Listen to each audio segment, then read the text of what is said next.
Dans cette vidéo, on va voir comment bien gérer la crise des 2 ans sans crier, sans s'énerver, sans punir, parce que c'est bien beau la parentalité positive, hein, mais comment est-ce qu'on fait pour être bienveillant et patient tout le temps quand notre enfant nous dit tout le temps non?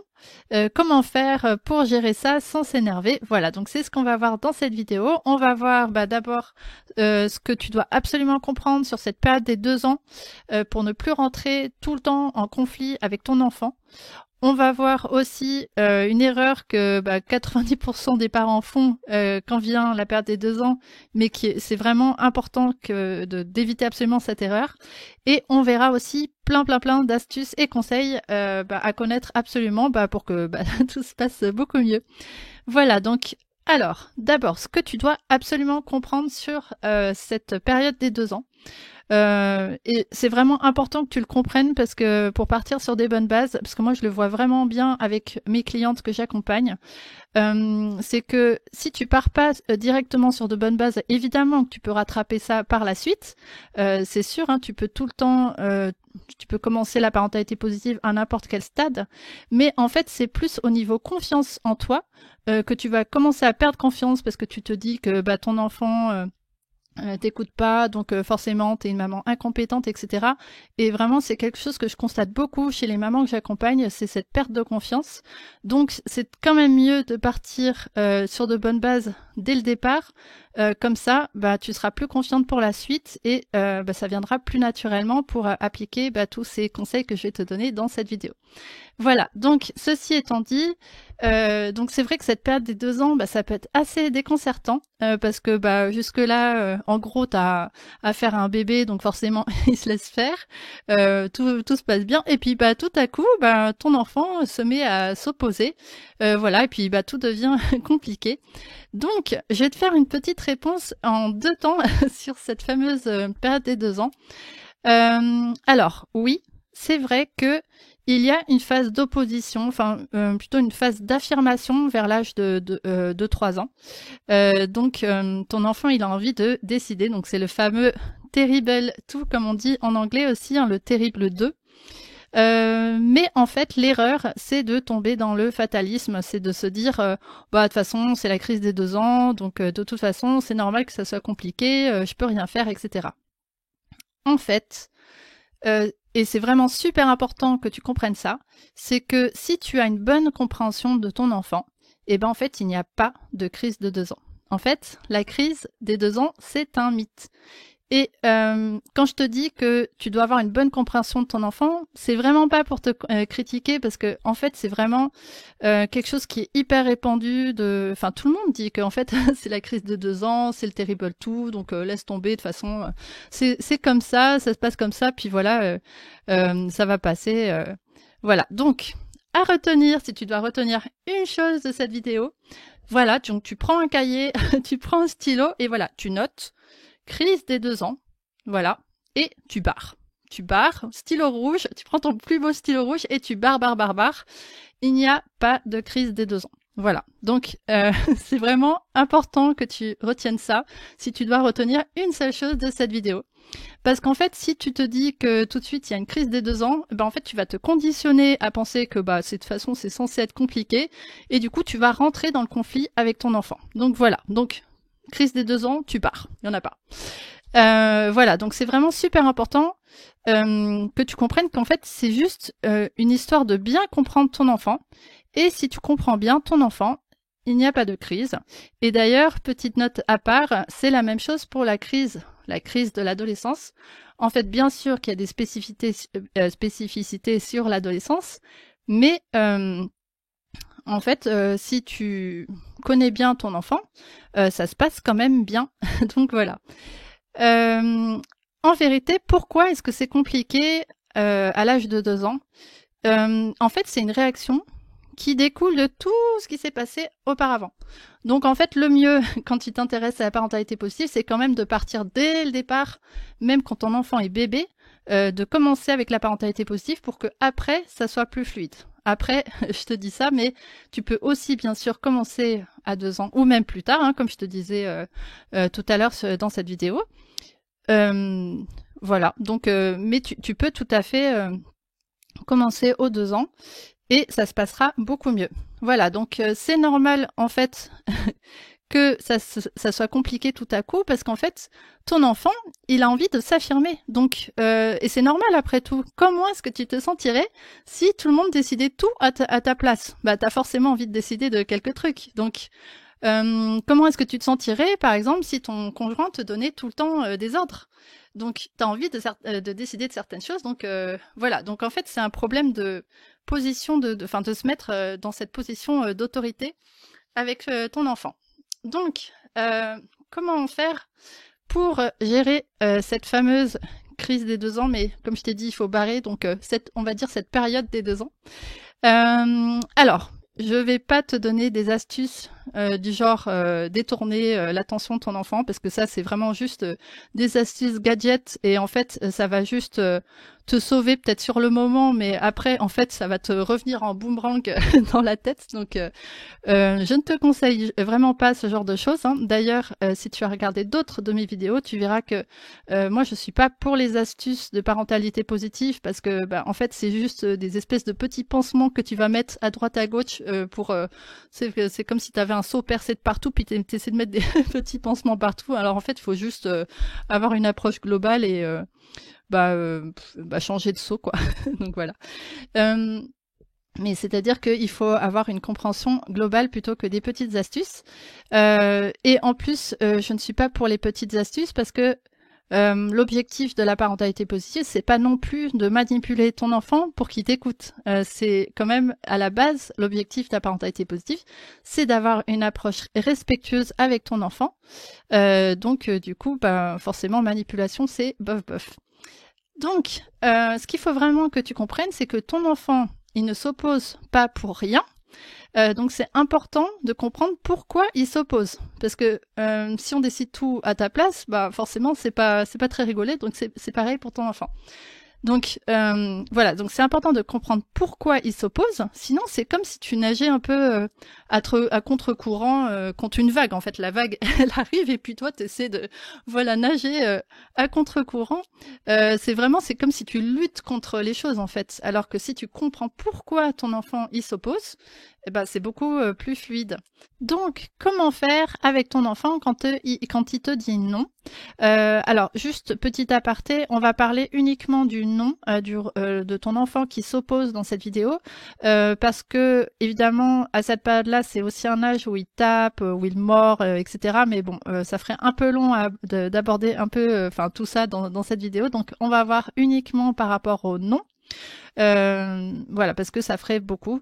Mes clientes d'ailleurs sont toujours très étonnées de tout ce qu'il faut apprendre sur les enfants pour comprendre notre enfant pour que ça se passe mieux.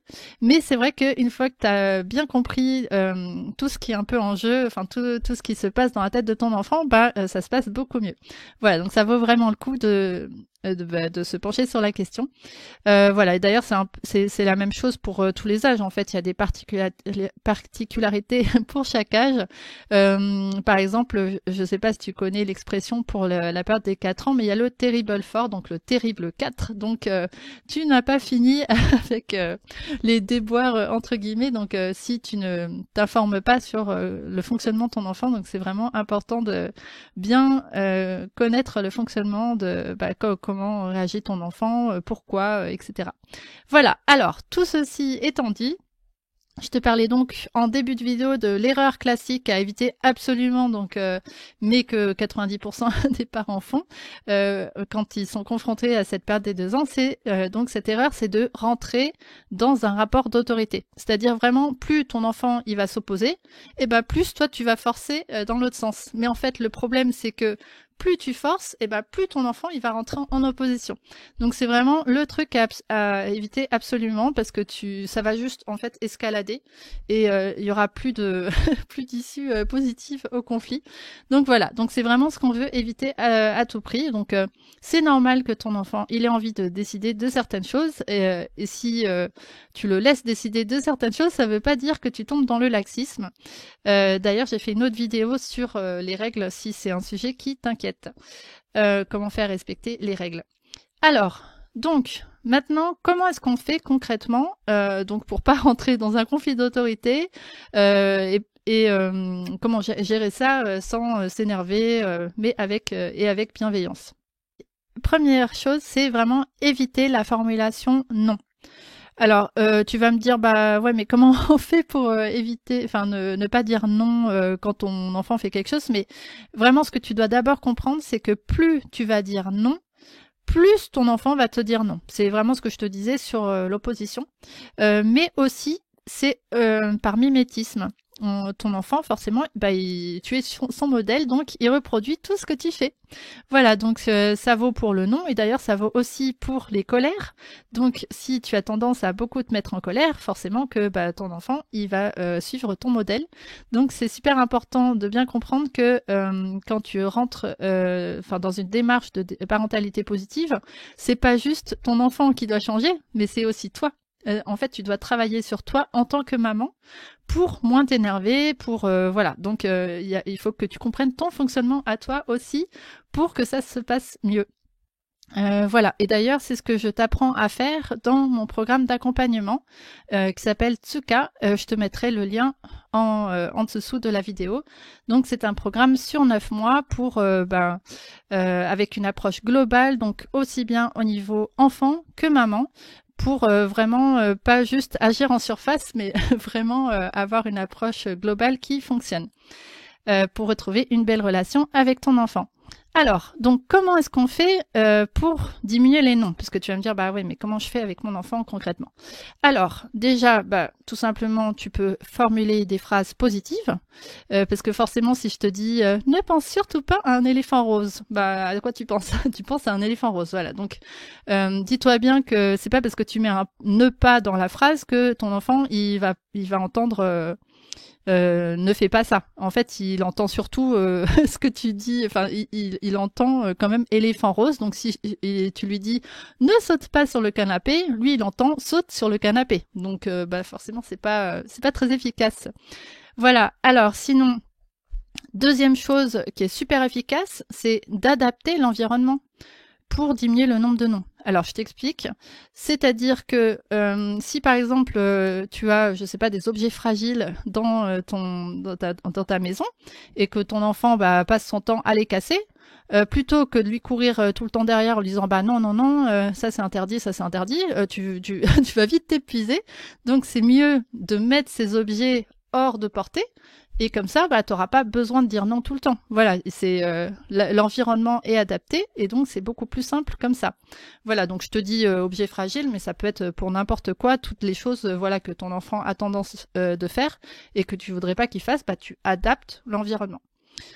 Troisième chose, lui laisser faire des choix. Parce que imagine si tu étais tout le temps en train de devoir obéir à tout, tu aurais envie de pouvoir décider de certaines choses. Donc que ce soit à ton travail ou avec ton chéri ou quoi. Donc c'est important de pouvoir faire des choix dans la vie. Donc c'est pareil pour ton enfant.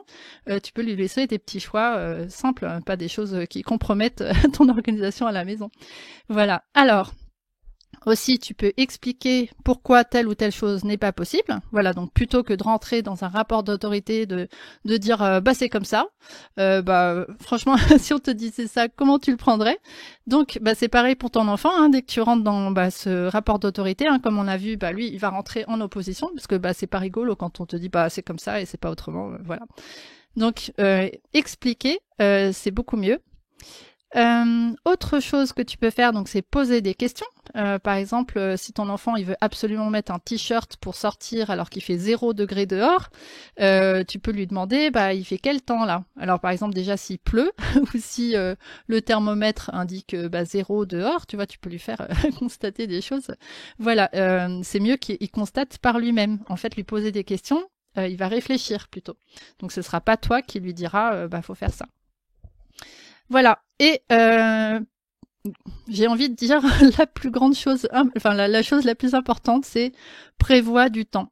C'est vraiment tout bête comme astuce ou comme conseil, mais en fait, souvent, on est tout le temps pressé. On doit arriver à telle heure à l'école, à la crèche, etc. Voilà, et on est tout le temps pressé. Et en fait, quand on est pressé, bah, c'est c'est pas optimal forcément avec un enfant, parce qu'un enfant, ça vit dans le moment présent, et donc bah ton enfant, il va pas, il va pas avoir envie de se dépêcher. Lui, il est en train de d'admirer. Bah, enfin, là, je voulais dire les petites fleurs dehors, mais bon, si vous n'êtes pas encore sorti, voilà, il va avoir envie de jouer ou quoi que ce soit, mais il va pas avoir envie de se speeder et d'y aller, quoi. Donc, forcément, voilà, c'est toujours le plus important, c'est de prévoir du temps. Et aussi, tu peux aussi anticiper des choses. Si tu vois qu'il y a un problème récurrent, hein, je sais pas, par exemple, si vous rentrez de l'école et qu'il y a une boulangerie sur le chemin et que tu veux pas qu'il mange je sais pas, un petit goûter parce que l'heure du repas est trop tôt et après bah c'est pas c'est pas il aura plus faim pour le dîner. Tu peux aussi décider de changer le chemin. C'est aussi une solution. Voilà. Enfin, c'est un exemple parmi d'autres, mais il y a plein de façons d'anticiper des crises ou des refus. Voilà. Donc, en résumé pour cette vidéo, retiens bien, hein, tu l'as noté sur ta feuille et j'espère que tu vas bien le retenir. Mais donc, il n'y a pas de crise des 2 ans, c'est un mythe. Voilà, c'est un mythe qui a la dent dure, hein, parce que voilà, c'est ce que tout le monde dit sur les enfants. Mais voilà, si tu comprends bien ton enfant, et ben tout se passe bien. En fait, il n'y a pas de crise des 2 ans. Ça peut très très bien se passer. Donc, plutôt que de tomber dans le fatalisme de ah bah c'est la crise des 2 ans de toute façon, voilà, bah je peux rien faire, voilà, et mon enfant il est compliqué. Bah dis-toi bien que si tu agis de la bonne manière et que toi tu modifies ton comportement, et ben en fait ça se passera beaucoup mieux avec ton enfant. D'ailleurs, il y a une étude anglo-saxonne qui a montré que, en fait, si tu appliques la parentalité positive au quotidien, eh ben, il y a environ 79% de comportements débordants en moins. Et en fait, j'ai envie de te dire que c'est tout à fait normal parce qu'en fait, tu vas pas, comme je te disais, bah, lutter tout le temps contre la vague là. Tu vas pas nager à contre courant en faisant oh c'est dur, etc. En fait, si tu comprends ton enfant, bah enfin, tu nages dans le courant, avec la vague. Voilà, bon. Donc, t'as bien compris cette histoire avec la vague. Donc, voilà. Donc, c'était ça que tu dois retenir pour cette vidéo. Il n'y a pas de crise des 2 ans. Et comme je sais que quand tu as un petit enfant, c'est pas toujours facile de rester patiente et zen. Je te conseille de voir cette vidéo suivante que je te mets juste en lien à côté là, pour savoir comment être une maman plus calme. Enfin, je te dis là, mais ça se trouve c'est de l'autre côté, mais je te mets la vidéo juste en lien, donc tu pourras cliquer pour la regarder pour savoir comment être une maman qui ne s'énerve pas, qui ne crie pas. Voilà, je te souhaite une bonne journée. Ciao!